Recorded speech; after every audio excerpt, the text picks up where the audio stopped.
Basta mga boss,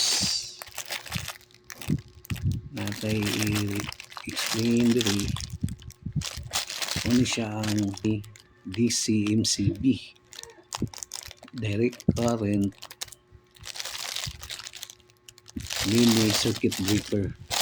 Tapos kung makakita mo aning C, ano siya ang 20 ampere. Ayan.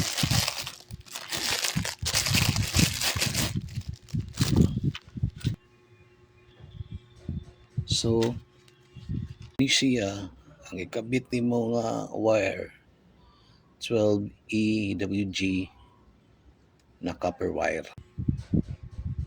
Kani for DC ra gini direct current, dili ni pwede connect agi sa outlet.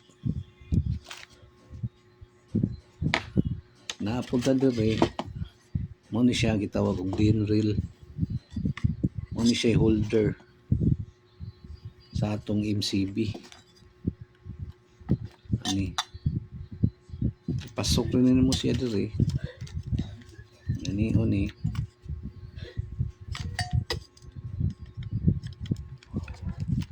holder na nimo.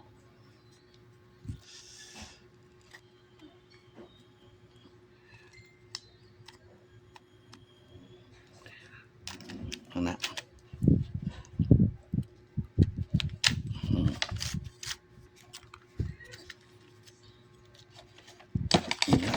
Dayon is ano siya. Na-screw niya dire. Or screwhan ninyo daan dire, i-cut dire.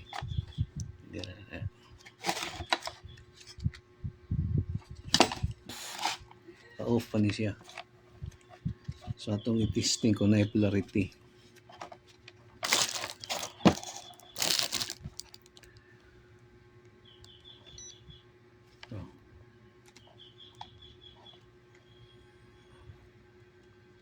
Wala.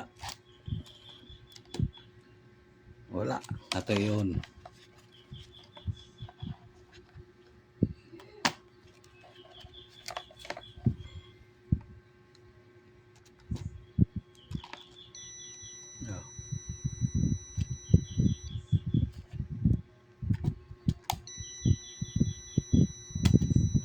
Yes, kaning.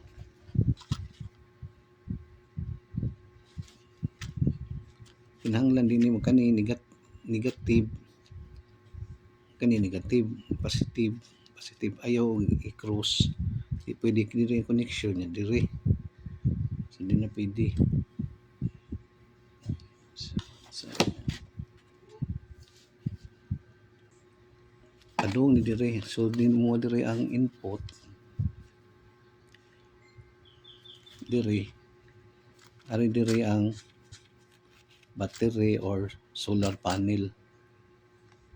Doon dito sa solar charge controller, either PWM or MPPT, depende lang na sa inyong setup.